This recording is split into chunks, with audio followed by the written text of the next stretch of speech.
અજય દહિયા, જિલ્લા કલેક્ટર અમરેલી। ભારતના હવામાન ખાતા દ્વારા હાલ ગુજરાતના તમામ જિલ્લાઓમાં ભારેથી અતિભારે વરસાદની આગાહી જાહેર કરેલ છે, જેથી અમુક વિસ્તારોમાં વધુ વરસાદ પડવાથી નદીઓ તથા જળાશયોમાં પાણીનું સ્તર વધી શકે છે। અમરેલી જિલ્લામાં હાલ વરસાદની પરિસ્થિતિ સામાન્ય છે, પરંતુ સાવચેતીના ભાગરૂપે તમામ વિભાગ, જિલ્લા, તાલુકા કક્ષાના અધિકારીઓ અને કર્મચારીઓને એલર્ટ કરી દીધા છે।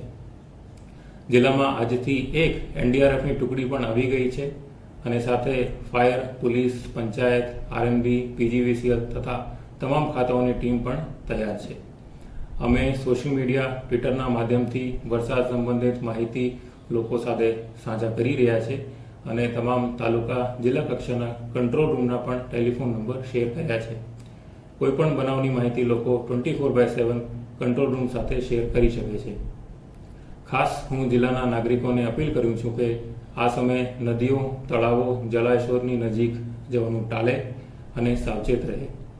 ભારે વરસાદ સંબંધિત કોઈપણ પરિસ્થિતિ અને મેનેજ કરવા માટે જિલ્લા વહીવટીતંત્રની સંપૂર્ણપણે તૈયારીઓ છે।